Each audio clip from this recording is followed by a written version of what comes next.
Welcome to fresh சமையல். இன்றைக்கி நம்ம பார்க்க போகிறது ரொம்ப ஹெல்த்தியான நட்ஸ் பால்ஸ் தான். ஸ்கூலுக்கு ஸ்நாக்ஸுக்கு கூட இதை வச்சு கொடுக்கலாம். ஒவ்வொரு நட்ஸாக நம்ம எடுத்து சாப்பிட்றத விட இந்த மாதிரி பால் செஞ்சு வச்சுக்கிட்டோன்னா பெரியவங்கலேருந்து சின்னவங்க வரைக்கும் எல்லாருமே எடுத்துக்கலாம்.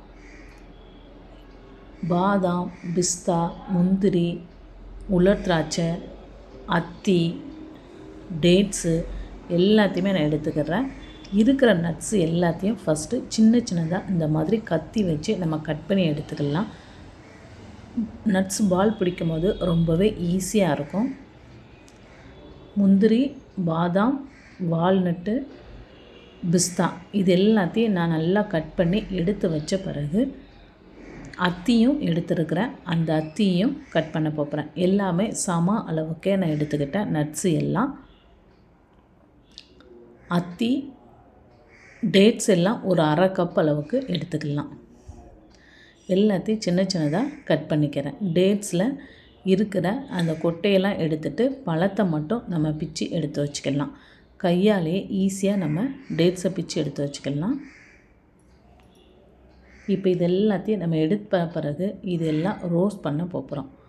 ஒரு கடாயை எடுத்து அதில் 1 ஸ்பூன் அளவுக்கு நெய் விட்டுக்கிறேன். நெய் விட்டுட்டு நம்ம கட் பண்ணி வச்சுருந்த நட்ஸ் எல்லாத்தையும் ஒன்றா ஆட் பண்ணி வறுக்க போகிறோம். ஃபஸ்ட்டு நம்ம பாதாமை கொஞ்சம் வறுத்து விட்டுக்கலாம். அதுக்கு பிறகு நம்ம கட் பண்ணி வச்சுருந்த முந்திரி, பிஸ்தா, வால்நட் இதெல்லாம் சீக்கிரமே வறுபட்டுரும். அடுப்பை நல்லா சிம்மில் வச்சுக்கிட்டு தான் நம்ம வறுத்து எடுக்கணும். வறுத்து எடுத்தது எல்லாத்தையும் சேர்த்து நம்ம ஒரு பவுலில் தட்டி வச்சுக்க போகிறோம். கொஞ்சம் மனம் வறுத்தா போதும். ரொம்ப வறுபட்டுட்டுனா நட்ஸ் எல்லாமே ஒரு மாதிரி கசக்கிற மாதிரி நமக்கு ஆயிரும். அதனால் மிதமான சூட்டில் வச்சு பொறுமையாக நெய் மட்டும் 1 ஸ்பூனுக்கு விட்டு வறுத்துக்கிறேன். இது கூட சூரியகாந்தி விதையும் பூசணிக்காய் விதையும் எடுத்து வச்சுருக்கிறேன். அதையும் சேர்த்து லைட்டாக நம்ம வறுத்து விட்டுக்கலாம். இந்த பால் பிடிக்கிறதுக்கு ரொம்ப முக்கியமானதே டேட்ஸு, அத்திப்பழம், உலர் திராட்சை தான். இது எல்லாத்தையும் சேர்த்து நல்லா வறுத்து எடுத்த பிறகு கொஞ்ச நேரம் நம்ம ஆற விட்டுக்கலாம். ஆற விட்ட பிறகு இந்த டேட்ஸ் எல்லாம் ஆறின பிறகு இதை ஒரு மிக்ஸி ஜாருக்கு மாற்றி அரைக்க போகிறோம். ஃபஸ்ட்டு சூரியகாந்தி விதையும் பூசணி விதையும் இருக்குது. அதை மட்டும் லைட்டாக ஒரு திருகிட்டு எடுத்து வச்சுருக்கிற மற்ற நட்ஸோடு ஆட் பண்ணிவிட்டு இதையும் மிக்ஸி ஜாரில் போட்டு நல்லா பேஸ்ட் மாதிரி அரைச்சிக்கலாம். தண்ணி மட்டும் எதுவுமே விட்டுறக்கூடாது.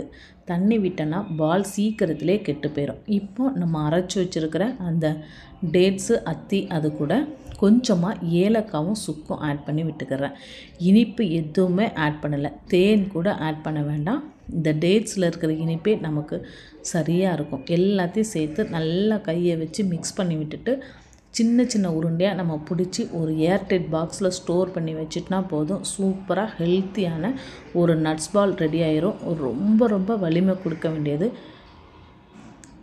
உடலில் எந்த பிரச்சனை இருந்தாலும் இதை சாப்பிடும் போது நமக்கு அந்த அளவுக்கு ஒரு எனர்ஜி கிடைச்ச மாதிரி இருக்கும். நல்லா டைட்டாக பிடிச்சி வச்சுக்கலாம். எங்களுடைய சேனல் உங்களுக்கு பிடிச்சிருந்துச்சின்னா லைக் பண்ணுங்கள், ஷேர் பண்ணுங்கள், சப்ஸ்கிரைப் பண்ணுங்கள்.